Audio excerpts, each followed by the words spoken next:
Sí, bueno, muy buenos días, hermanos, casi tarde ya. Como siempre, muy precioso este tiempo de adoración, muy edificante, con himnos, cantos que tienen mucho que ver con el mensaje que vamos a estar compartiendo en este día. Queremos saber si alguien nos visita por primera vez. Tenemos a alguien que esté por primera vez con nosotros en esta mañana, en este día. Por allá tenemos una visita, les saludamos. Bienvenida. ¿Alguien más nos visita por primera vez? Por acá también les saludamos, qué bueno. Gracias al Señor, bienvenida. ¿Alguien más está por primera vez con nosotros?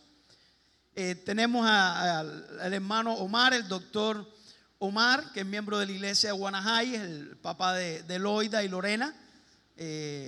Loida es la novia de Daniel, que ustedes ya la conocen, y él está con nosotros aquí de visita también. Les saludamos. Tenemos dos hermanos que vienen de España, que está con nosotros ahí, Alfredo y Adriana, qué bueno. Después de unos días por allá por España, están hablando con la Z y todo ya. ¿Dónde está? ¿De dónde? ¿De Texas? Ok, qué bueno, bienvenida. Qué bendición. Hay hermanos de Arroyo Apolo en muchos lugares. Cuando estuve predicando en las conferencias de New Orleans, en el seminario, y me presentaron y dijeron que yo era pastor de Arroyo Apolo, después vino una hermana y dice: ay, pastor, yo fui miembro de Arroyo Apolo. Se llama Nulbia. Ella fue, imagínense, salió de Cuba en los años 80, pero fue directora del coro de aquí. Dice: cuando yo escuché, ¿cómo dijeron? Sí. Dice: cuando yo escuché al pastor, que era el pastor de Arroyo Apolo, el corazón se me quería salir del pecho, me puse nerviosa. Y después al otro día en la iglesia que prediqué fue y se tiró una foto y dice que esta es mi iglesia, tengo Arroyo Apolo en el corazón.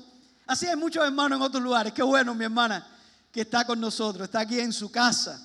Esta es la casa del Señor. Así que un día especial, tenemos muchas visitas y podemos compartir la palabra de nuestro Dios.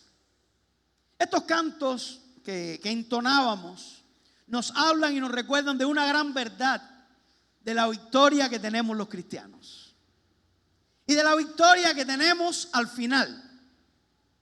Hay un refrán que a mí me gusta mucho, yo lo cito constantemente, y dice: el que ríe último, ríe mejor. A mí me gusta mucho el deporte y he practicado deporte, y en el deporte ya casi que no hago mucho, ¿no? Porque ya está pasando el tiempo, pero sigo siendo competitivo. Y algo que he aprendido es que en el deporte hay que esperar hasta el final. Pues a veces uno está practicando algún juego y usted está ganando y se pone muy contento. Y algunas veces la persona que está ganando se pone hasta soberbio y se pone a reírse del otro.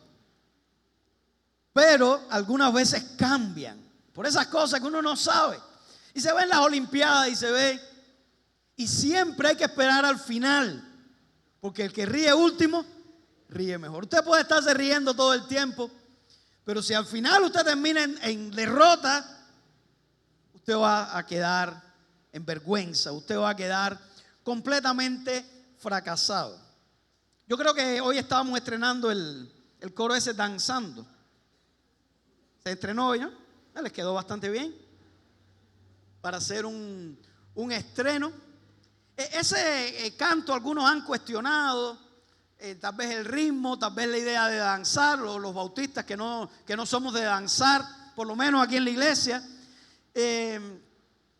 Pero realmente yo creo que es un coro que tiene una gran letra. El fundamento bíblico es bueno. Y me contaron en una oportunidad, en un debate entre líderes de adoración, y alguien decía: yo creo que ese canto no tiene una letra adecuada, porque en todas las temporadas de la vida no se puede danzar. Y de alguna manera esta persona pensaba que solamente cuando todo está bien podemos danzar, pero cuando todo está mal, entonces danzar es inadecuado. Sin embargo, para una persona que confía en Dios, no pensando en lo que tiene ahora, sino pensando en lo que el Señor va a hacer, y pensando en la victoria que está al final. Y me contaron que dentro de esos líderes de alabanza había una hermana que tiene a su hijo preso injustamente. Fue uno de los manifestantes del 11 de julio y está preso injustamente y ha pasado por una situación muy difícil. Y ella fue la que levantó la voz y dice: mi hermana, aún en los momentos más difíciles podemos danzar en nuestro corazón. Aún en los momentos más difíciles, aún con lágrimas en los ojos, podemos tener gozo en el corazón. Si nosotros confiamos en el Señor. Si estamos seguros de que aunque no entendemos lo que está sucediendo en el momento, al final hay una victoria. Y ese es el título del mensaje en este día. La victoria sobre el sufrimiento. La victoria está al final. Y les invito a buscar en sus Biblias en Job capítulo 42 del 7 al 17. Job 42 del 7 al 17. Como ustedes pueden ver, mis hermanos, estamos terminando el libro de Job. Aunque como les había dicho, no es el último mensaje, todavía queda uno más. Y también de un tema muy importante. Pero vamos a ver el final de esta historia, que nos enseña acerca del final de la victoria sobre el sufrimiento.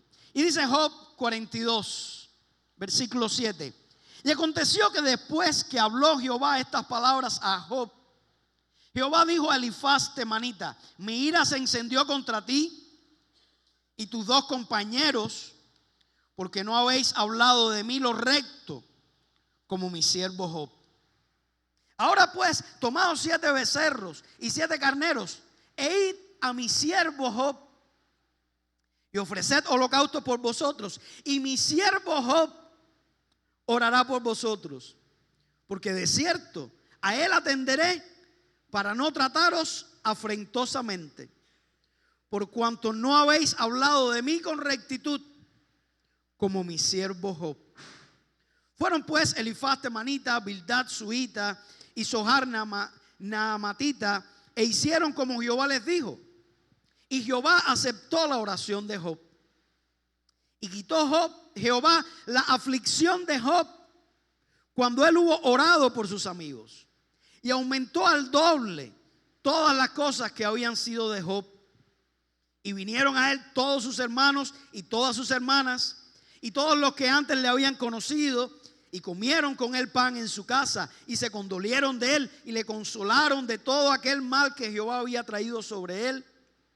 Y cada uno de ellos le dio una pieza de dinero y un anillo de oro. Y bendijo Jehová el postrer estado de Job más que el primero, porque tuvo 14,000 ovejas, 6,000 camellos, 1,000 yuntas de bueyes y 1,000 asnas. Y tuvo 7 hijos y 3 hijas. Y llamó el nombre de la primera Gemima, el de la segunda Cesia, y el de la tercera Keren-Apuc. Y no había mujeres tan hermosas como las hijas de Job en toda la tierra. Y les dio a su padre herencia entre sus hermanos. Y después de esto vivió Job 140 años.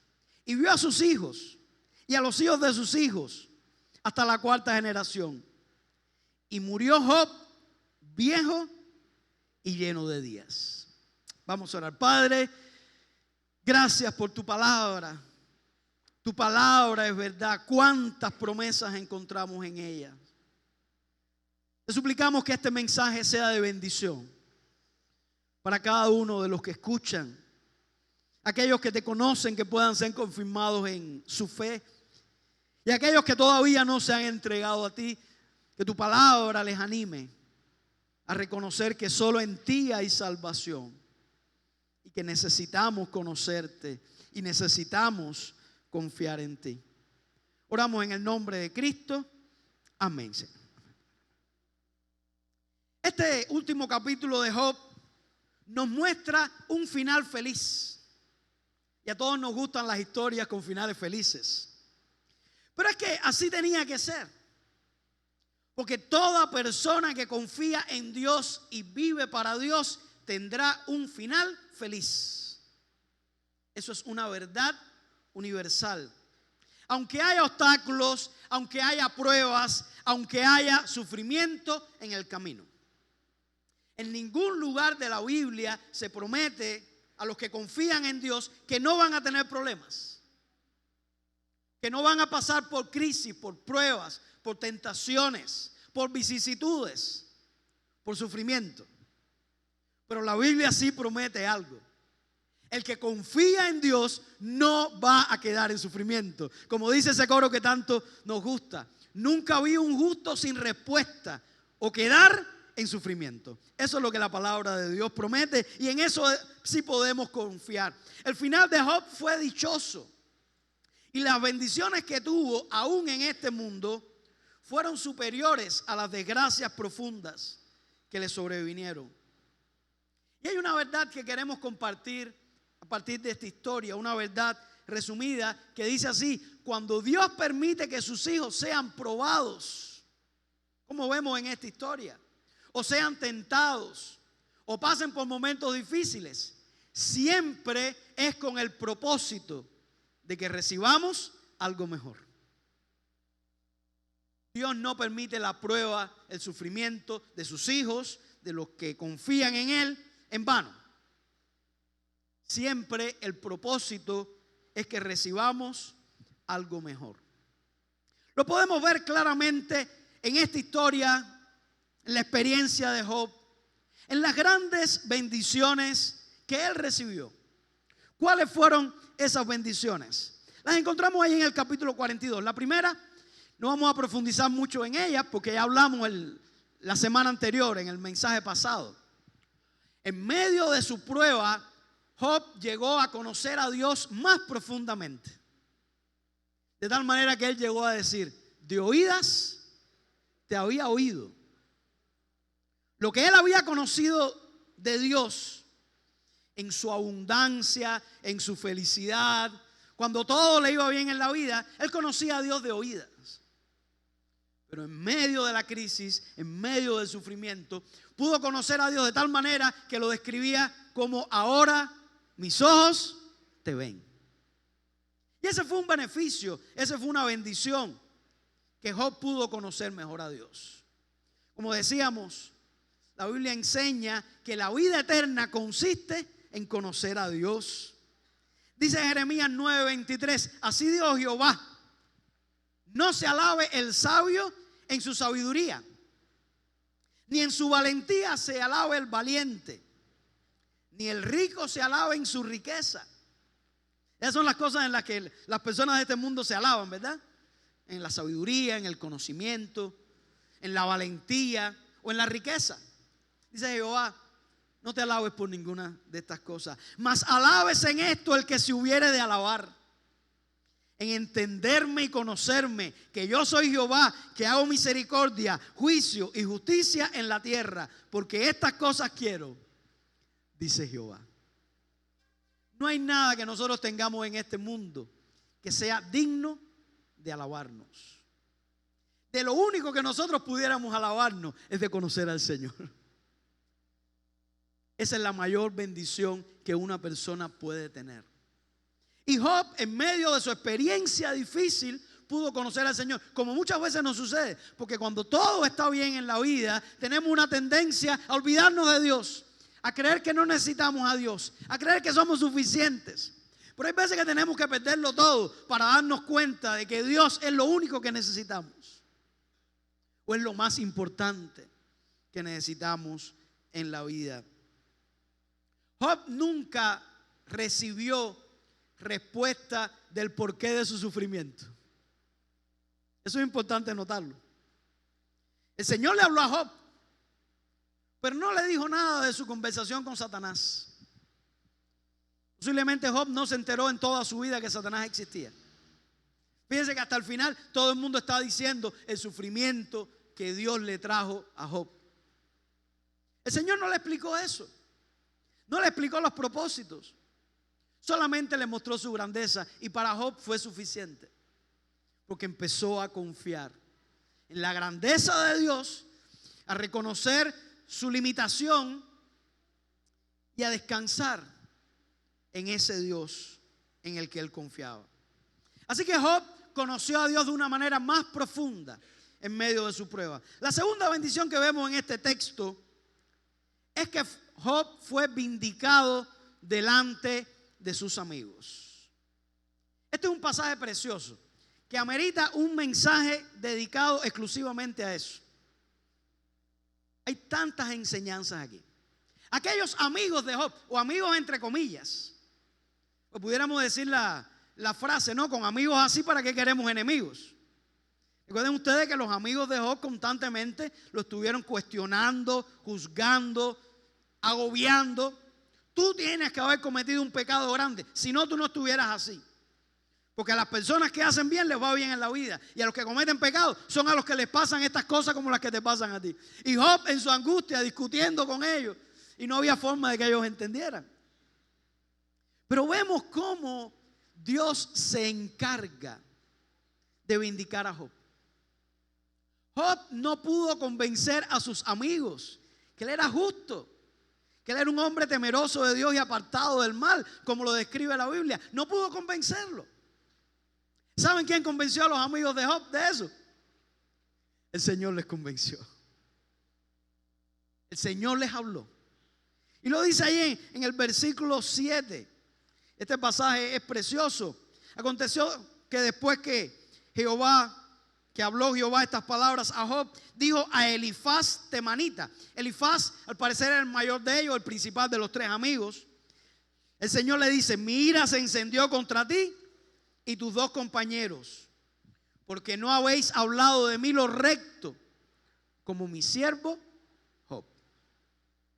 Ahora Dios está siendo de árbitro entre Job y sus amigos. Y Dios está dando el veredicto. Y le está diciendo a aquellos tres amigos: ustedes están equivocados. Ustedes trataron de defenderme. Y aquí hay una enseñanza importante. Porque dice el pasaje que Dios se airó contra aquellos amigos. Y ellos tuvieron que ofrecer un sacrificio importante. Y Job tuvo que orar por ellos. El Señor le dice que si Job no oraba por ellos, los iba a tratar afrentosamente. Y ojo con esto. No les voy a predicar el mensaje que quería predicar completo de los amigos, pero creo que esto es importante. Cuidado cuando usted habla en nombre de Dios. Cuidado lo que usted dice, aun cuando usted quiera defender a Dios, porque hay veces que queriendo defender a Dios, lo que hacemos es distorsionar el carácter de Dios. Y fue lo que ocurrió en este caso. Hay personas que yo he escuchado defendiendo a Dios, que me imagino que Dios está en el cielo como diciendo: no me defiendas tanto. Deja, gracias, no me defiendas. Yo no necesito que me defienda. Porque estos amigos, tal vez con una buena intención, querían defender a Dios, pero Dios les dice: ustedes no hablaron lo recto acerca de mí, como mi siervo Job.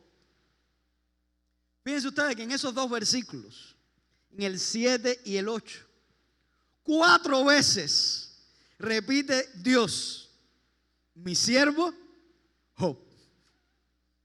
Mi siervo Job. Ese del que ustedes hablaron mal, que ustedes juzgaron, que ustedes calumniaron, ese es mi siervo. Y parte del sufrimiento de Job era que nadie lo entendía, que aún sus propios enemigos, sus propios amigos estaban en contra de él, y él no podía demostrar lo contrario. Pero Dios se encargó de vindicarlo, de defenderlo. Mis hermanos, pueden llegar momentos en la vida donde haya personas que hablen mal de ti. Incluso pueden ser hasta tus amigos. Incluso pueden ser los hermanos de la iglesia que te juzguen incorrectamente. Y eso produce una gran frustración. Tú quieres demostrar que eres inocente y no puedes. ¿Saben quiénes son tus mejores aliados? Dios y el tiempo. A veces que uno está agobiado, me están juzgando mal, yo me siento mal. Pero qué bueno que el mundo te juzgue, tus amigos te juzguen, hasta los hermanos de la iglesia te juzguen, pero que Dios te llame mi siervo. Si Dios te llama mi siervo, si Dios se agrada de ti, no importa.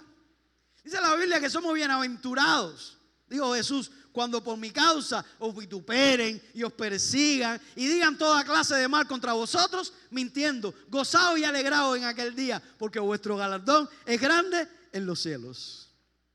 Fíjense ustedes que estas palabras no son dirigidas a Job, es a los amigos. ¿Saben cómo Job se enteró de esto? Porque los amigos mismos vinieron y hablaron con él. Le pidieron disculpas. Los amigos tuvieron que presentar un sacrificio.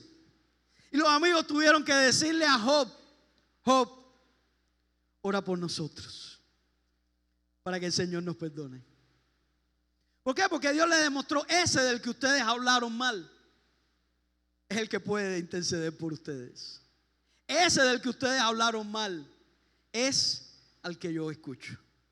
Por cierto, que tenemos que reconocer la actitud de Job. La tercera bendición que vemos en la historia es que Dios restituyó el doble de lo que Job había perdido. El doble. Lo vemos en los versículos del 10 al 17. Vemos que vinieron los hermanos y las hermanas de Job y todos los que antes habían conocido. Y Job conocía a muchas personas. Job era un hombre famoso cuando tenía riqueza por su sabiduría, tenía muchos conocidos, muchas personas, pero cuando entró en crisis todo el mundo se olvidó de él. Ahora finalmente, motivados por el Señor, porque Dios es el que produce en los hombres el querer como el hacer, motivados por el impulso del Señor, vienen los hermanos, vienen los conocidos, comen con él. Dice que le dan una pieza, en ese momento una pieza de dinero y un anillo de oro. No sabemos cuántos eran, seguramente era una cantidad importante.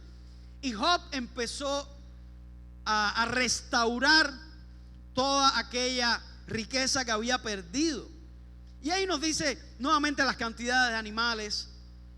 Nos dice que llegó a tener 10 hijos nuevamente, 7 hijos y 3 hijas. Llama la atención que menciona el nombre de las hijas y no de los hijos. Y también el hecho de que las hijas no heredaban parte de la tierra en aquellos tiempos, pero en este caso dice que las hijas también heredaron. Y se nos da el detalle que las hijas de Job eran muy hermosas. Y dice allí que no había mujeres tan hermosas como las hijas de Job en toda la tierra. Y quizás yo antes no entendía eso. Bueno, ¿y qué tiene que ver eso de que las hijas sean hermosas? Pero ahora lo entiendo porque soy padre. Yo estoy muy feliz porque tengo una hija muy hermosa, que afortunadamente se parece a su mamá. Eso le da alegría a los padres. Y por eso Job también estaba contento. Tuvo hijos, tuvo hijas.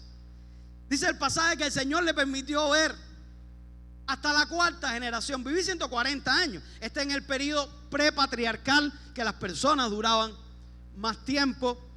Y pudo tener una vida plena con su familia. En un momento pensó que había perdido los hijos, que ya todo había terminado, pero entonces Dios lo colmó de bendiciones.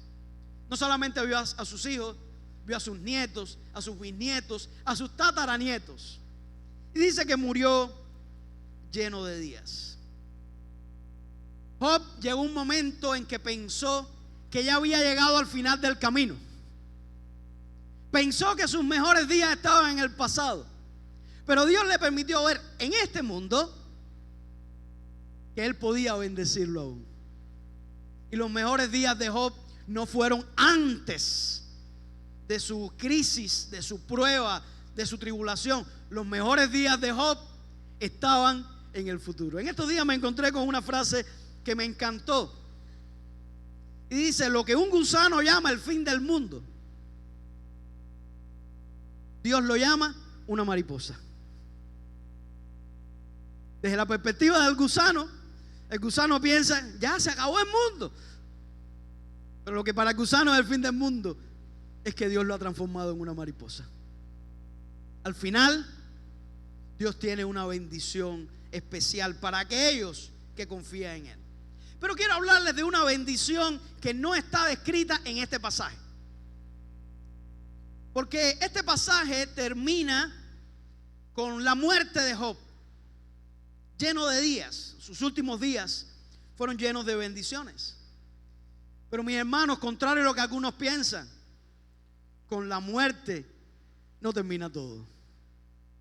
La muerte es simplemente el paso a la eternidad, que para algunos puede ser el paso a una eternidad de condenación, una eternidad lejos de Dios. Para otros es el paso a una eternidad de bendición, de dicha, sin comparación en este mundo. Una eternidad con Dios. Y ese fue el caso de Job, porque Job era un hombre que confiaba en Dios. Los mejores días de Job no fueron al final de su vida. Los mejores días de Job comenzaron a partir de lo que dice el versículo 17, a partir de su muerte. Tal vez algunos se preguntarán, bueno, pero hay un sufrimiento que quedó con Job, y es el sufrimiento de que perdió a los 10 hijos. Eso uno no puede imaginarse, el dolor de un padre perder a sus hijos. Pero los hijos de Job confiaban en el Señor. ¿Por qué lo sabemos? Pues en el capítulo 1 vemos que Job presentaba sacrificios por ellos. Y en el capítulo 1, ustedes saben por qué Job presentaba sacrificios por sus hijos. Pensando que en aquellas celebraciones, aquellos días de fiesta que tenían, que además eran fiestas familiares, donde estaban los hermanos juntos, donde invitaban a sus hermanas y compartían, Job presentaba sacrificios por si quizás ellos habían blasfemado de Dios en sus corazones. Fíjense eso. Job pensaba que era improbable que sus hijos maldijeran a Dios con sus labios. Pero él estaba preocupado profilácticamente de que tal vez en medio de la fiesta alguno hubiera pensado mal de Dios en su corazón. Hasta ese punto era también la confianza de los hijos de Job. Confiaban en el Señor. Esos hijos no se perdieron para siempre. Job ha disfrutado de esos hijos por la eternidad. Por la eternidad. Yo pienso que si esos hijos no hubieran tenido su salvación asegurada, el Señor no se los hubiera llevado. Job pudo disfrutar de ellos para siempre. Pero no solamente eso. El nombre de Job ha sido un nombre bendito por milenios. ¿Qué se iba a imaginar Job? Que por su paciencia en medio de la tribulación, en el año 2024 después de Cristo, y él vivió miles de años antes de Cristo, pero que en el año 2024 después de Cristo, en La Habana, Cuba, iban a estar predicando acerca de él, y que su vida iba a estar inspirando a tantas personas en el mundo entero. Su ejemplo de paciencia, su ejemplo de fe, iba a ser un ejemplo bendito. Y qué mayor bendición que pasar por este mundo que vamos a pasar todos y dejar un legado que pueda inspirar a otros, que pueda ayudar a otros. Esas son las bendiciones de aquellos que confían en el Señor. No siempre un cristiano, una persona que confía en Dios, que ama a Dios, que se ha arrepentido de sus pecados, experimenta en este mundo la restitución que disfrutó Job. Hay veces que esa restitución no es en este mundo. Hay veces que una persona que confía en Dios parte de este mundo y su justicia no fue vindicada. Sin embargo, el cristiano siempre va a terminar en victoria sobre el sufrimiento. Ya sea en este mundo, que puede ser que sí o puede ser que no, pero de seguro en la eternidad con el Señor. Y en eso podemos confiar. Algunos han criticado el libro de Job, esos críticos liberales que siempre están buscando errores en la Biblia. Y dicen, bueno, es un final triunfalista. Es una historia que... Pero la historia de Job tenía que terminar así, porque era una historia extraordinaria. La rectitud y la justicia de Job es algo extraordinario. el sufrimiento que él tuvo también fue algo extraordinario. Por eso de alguna manera era necesario como ejemplo para los que estudiaran esta historia, de que en este mundo se viera un destello de la bendición y de la victoria de aquellos que confían en el Señor. Aun cuando la bendición más grande estuvo en la eternidad, era importante dejar la enseñanza de la bendición en este mundo. Job entendió y experimentó que Dios no vacía nuestras manos sin propósito. Cuando Dios vacía nuestras manos es para llenarlas de sus bendiciones. Encontré un poema titulado Tesoros que describe esta realidad.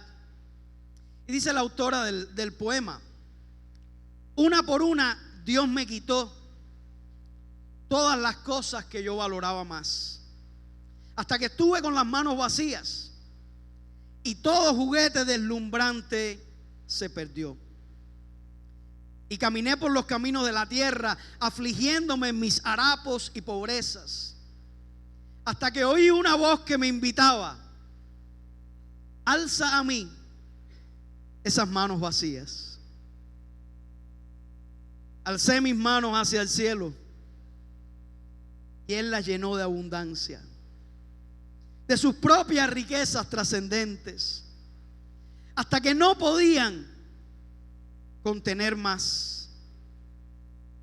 Y al fin comprendí, con mi mente necia y embotada, que Dios no puede derramar sus riquezas en manos ya llenas.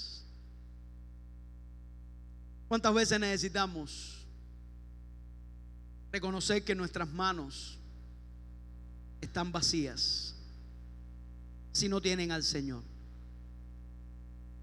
Hay veces que las cosas de este mundo, las cosas materiales, la fama, la vanagloria, nos privan de recibir la bendición que Dios tiene para nosotros. Tenemos nuestras manos tan llenas de esas cosas que no podemos recibir las bendiciones de Dios. Pero hay momentos que Dios en su gracia, en su misericordia, vacía nuestras manos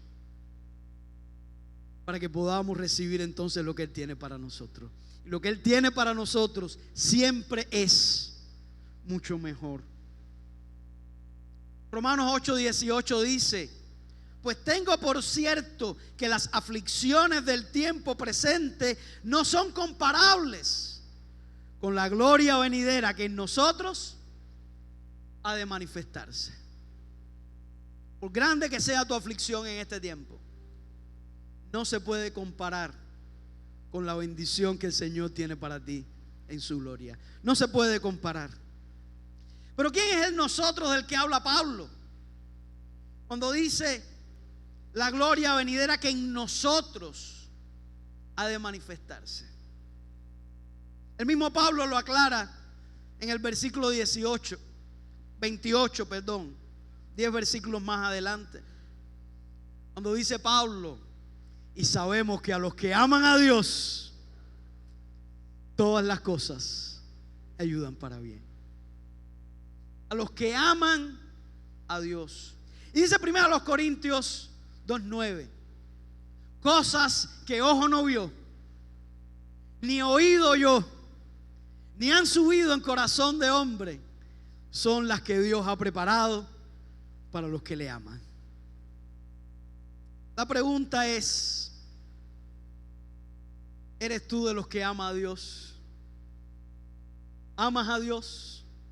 Porque si amas a Dios de corazón, estas promesas son para ti. La pregunta clave en la vida no es si estás bien o mal hoy. Muchas veces esa es la pregunta que nos agobia, el problema que tenemos hoy. Pero la pregunta clave no es si estoy bien o mal hoy. La pregunta clave es si yo amo a Dios. Porque si yo amo a Dios, hay un final de victoria. Si yo amo a Dios, hay un final de bendición. Si yo amo a Dios, Dios va a usar todas las cosas para bien. Y cuidado, porque muchas personas malinterpretan Romanos 8:28. Y piensan que dice: a los que aman a Dios todo le va a salir bien. Eso no es lo que dice el pasaje. Algunos piensan que dice: a los que aman a Dios todas las cosas en su vida van a ser buenas. Eso no es lo que dice el pasaje. El pasaje dice que a los que aman a Dios todas las cosas, y eso incluye las cosas buenas, pero también las cosas malas, las cosas que entendemos y las que no entendemos, las alegrías y las tristezas, Dios la va a usar para bien. Esas cosas van a obrar juntas para bien de aquellos que le aman. Hay una ilustración que creo que en algún momento pusimos aquí en la iglesia, pero hay muchos hermanos nuevos que no la han escuchado. Y es la ilustración de los ingredientes. Vamos a ver los ingredientes solamente para hacer un cake. Esos son algunos de los ingredientes. Difíciles de conseguir, pero por separado no tienen mucho atractivo. Ahí está la harina de pan. ¿Usted ha probado alguna vez una cucharada de harina de pan? Y decir: bueno, en el cake está muy rico, dame comerme una cucharada de harina de pan. O bicarbonato. O quizás el limón que se le echa para el cítrico. O se ha comido los huevos crudos. No es agradable, ¿verdad? Muchas veces las circunstancias de nuestra vida son así. Algunas veces como el azúcar que pasa, pero cuando Dios une todos esos ingredientes, ¿qué viene? Vamos a verlo ahí. Perdonen a esta hora del día, pero cuando usted mire eso, ¿sabe qué es lo que está haciendo? Esa es la obra de Dios en su vida. Que muchas veces nosotros la vemos en los ingredientes por separado. Y claro que los ingredientes por separado no tienen sentido. Pero cuando esos ingredientes se unen en la proporción correcta, en la medida correcta, y se cocina en el tiempo correcto, sale algo tan delicioso. Y déjeme decirle que Dios es el mejor cocinero. Nosotros tenemos un chef aquí en la iglesia, que es nuestro pastor de misiones, y cocina bien, pero el Señor cocina mejor. No hay mejor cocinero que el Señor. Y Él está usando tu vida. Si tú le amas, Él está usando tu vida y cada circunstancia para algo que tú no te puedes ni imaginar. Por eso la pregunta clave es: ¿tú amas a Dios? Tal vez haya alguien aquí que está escuchando la palabra del Señor, pero que todavía no ha entregado su vida a Dios, que todavía no ama a Dios sobre todas las cosas, que tal vez no ha entendido, no ha creído lo que hizo Cristo en la cruz del Calvario, cuando murió para salvarnos, para garantizar una eternidad, para garantizar un futuro, para llenarnos de bendiciones. Tú puedes entregar tu vida al Señor. Tú puedes confiar en Él. Y tal vez reconoce: en mi corazón no hay amor para Dios, pero tú puedes decirle: Señor, perdóname por mi corazón que es egoísta, por mi corazón que solamente piensa en mí, en mis caminos. Yo quiero amarte a ti, ayúdame a amarte. ¿Habrá alguien que quiera tomar esa decisión? Puede levantar su mano, que nunca lo ha hecho, pero que quiera entregar su vida a Dios y amar a Dios. Dios le bendiga a usted. Gloria al Señor. Dios te bendiga, mi amigo. Y bueno, alguien más que quiera entregar su vida a Cristo, que quiera poner su confianza en Él. No te voy a garantizar que no van a venir problemas o circunstancias difíciles en esta vida, pero si tú amas a Dios, tu vida está segura en sus manos. Nadie te puede cuidar como Él. Alguien más que quiera entregar su vida al Señor, no pierdas la oportunidad. Pero hay algún hermano aquí que ya entregó su vida a Cristo, que quiere pedirle que renueve, que el Señor renueve su amor por Dios en este corazón que muchas veces se enfría, en este corazón que muchas veces está mirando solamente las pruebas, las vicisitudes, los vientos, el agua, en lugar de mirar al Señor. ¿Habrá alguien que quiera renovar su amor por el Señor? Puede levantar su mano. Gloria al Señor. ¿Cuánto necesitamos eso? Si tú quieres renovar tu amor por el Señor, y aquellos que han entregado su vida a Cristo, yo quiero invitarles que se pongan en pie. Queremos orar para que el Señor nos ayude a confiar en Dios, amar a Dios, así como lo hizo Job. Padre, nosotros te damos gracias por tu palabra.